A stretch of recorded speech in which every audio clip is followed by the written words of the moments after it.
साथीहरू दर्शन नमस्ते है। धन्न फिल्टर छ र टिकटक बनाउन सजिलो छ। अनि आज मेरो किचनमा के पाक्दैछ साथीहरू सबैजनाले हेरिदिनु होला है, लास्टसम्म हेरिदिनु होला। जानी नजानी बच्चाले अति गरेर जानी नजानी मैले बनाउँदैछु। के बनाउँदैछु भनेर हजुरहरूलाई देखाउँदैछु। फाइनली साथीहरू मेरो मासु र धनिया रेडी भइसक्यो। अब यसमा चाहिँ हरियो एड गर्दैछु है।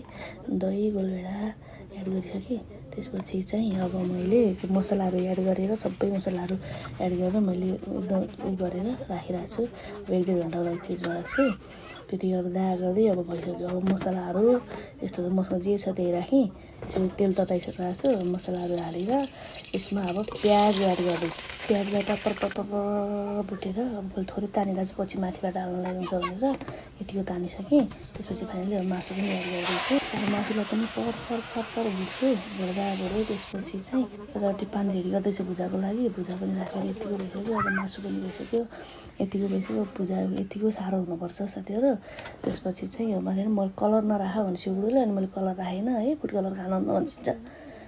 पुदिना धनिया सबै राखेँ साथीहरू। अब मैले 20 मिनटको लागि पकाउँदैछु लो हिटमा। एकदम पाक्यो फाइनली। यस्तो भयो साथीहरू, मलाई जस्तो आयो त्यस्तै बनाएँ है। अब हजुरहरू पनि बनाएर खानु। फाइनली साथीहरू म खाएको भिडियो पनि राख्छु भनेको बाबासुले राख्नु दिसेन, भिडियो बनाउनु दिसेन, त्यही भएर मैले नबनाएको। मलाई जस्तो आयो त्यस्तै बनाएँ। हामीले आज चिकन बिरयानी बनाएर खाएको साथीहरू।